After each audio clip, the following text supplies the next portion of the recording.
Okay, hello everyone, and welcome to the September edition of the Office 365 Tips and Tricks webinar brought to you by the Marks Group.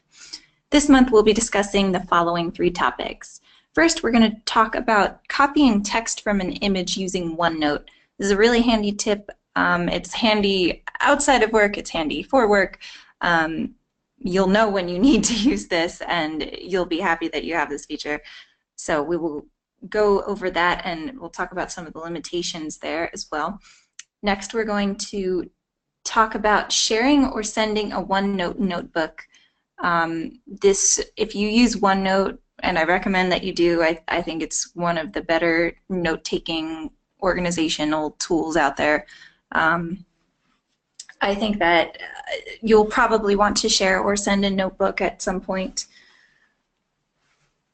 So we will discuss that. And then finally, we're going to talk about autosave and the quick access toolbar.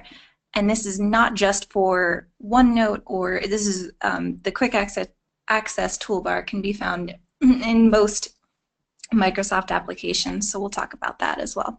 So first, the copying text from an image using OneNote. So as an example here, I actually have the blog post that I wrote up in here. That's how I write my blog posts. So we're gonna just take a screenshot of,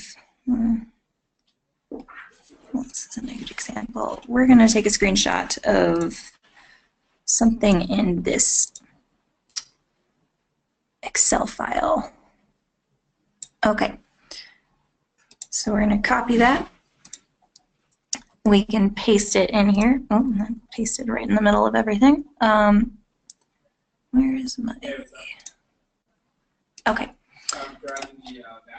So we are going to paste that image in there. Then we can right-click on whatever image, and this can be an image from Google or just any old image. It can be a screenshot, what have you, picture of a note, of a recipe or a note card. So you right-click on the image and you say copy text from picture. And then you can paste that text anywhere. It doesn't have to be within OneNote. It can be, yeah, like I said, it can be anywhere. It just copies it to your clipboard. So as you can see, it does a pretty good job of copying the text over, but it doesn't get everything. It actually missed other altogether. It renamed sustained to stained. So it's if you use this, it's definitely, you have to check, you double check your work. It confuses I's and L's sometimes.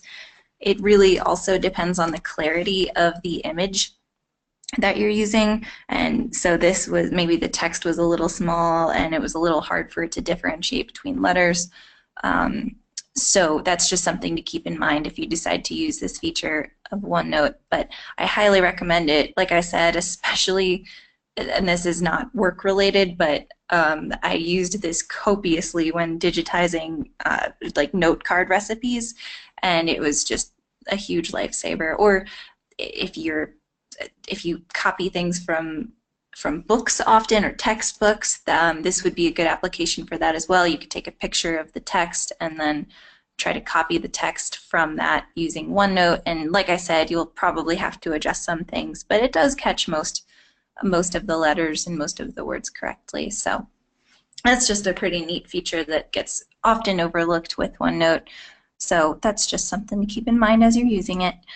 So next up, talking about sharing or sending a OneNote notebook. So we happen to be in OneNote already, so no problem. We are going to start by, if you want to share a notebook, and we're going to talk about sharing specifically right now. The difference between sharing and sending something, by the way, sharing allows you to send a quote-unquote a living document or notebook. So as you make changes to it, they will be reflected in that other person's system as well. So to share a notebook, you would right-click, you pull down your notebooks over here on the right. You could also just copy or right-click on the whatever notebook you have listed there. And let's say we want to share Megan's notebook or the Marks Group notebook. We would copy on this, we would right-click on the notebook name, and then we would click Share this notebook. So this opens up just the Microsoft sharing screen. We could type in a name of the person we want to share this with, and then over on the right, we would specify what level of permissions they have. They can either edit or they can just have read-only permissions. So I will not actually share this with somebody, but if you were going to, this was an option where you could require the user to sign in before accessing the document, and then you would just click share. You could also write a little invitation in there, and then anyone you've shared this with, they will appear in this list here, and you would be able to manage their permissions from here as well. So that's how you would share a notebook. To send a notebook, you would do similar. You can either copy the link to the notebook right here, or we can actually navigate to File and then Export. So right here we have options to either export the current page, the current section, or the entire notebook. So I recommend, if you were to go through this and share, sorry, not share, send a page, notebook, or section, I recommend that you use the OneNote file type, because it just makes it a lot more readable and easy for the recipient to open.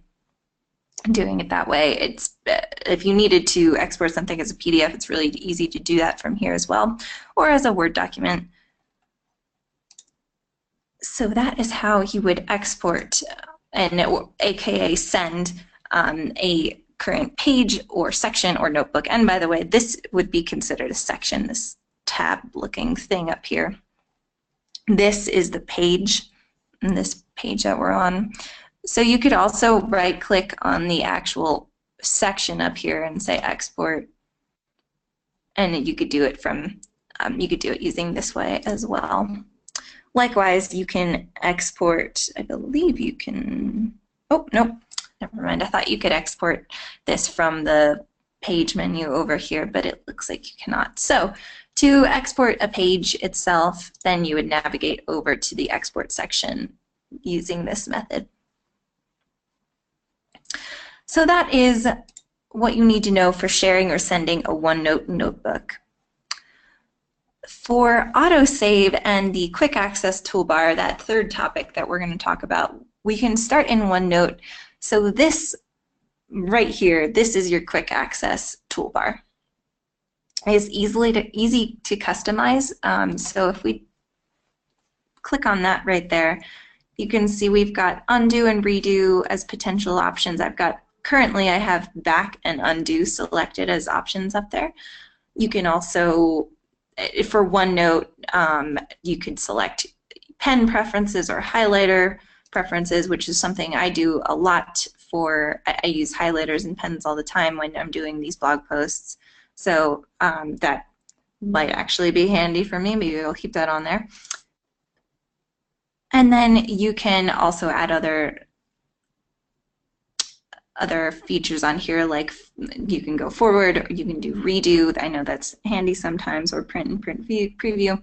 So all of these options differ depending on the program that we're in. For example, if we open up just a blank Word document, we see there's also a quick access toolbar here.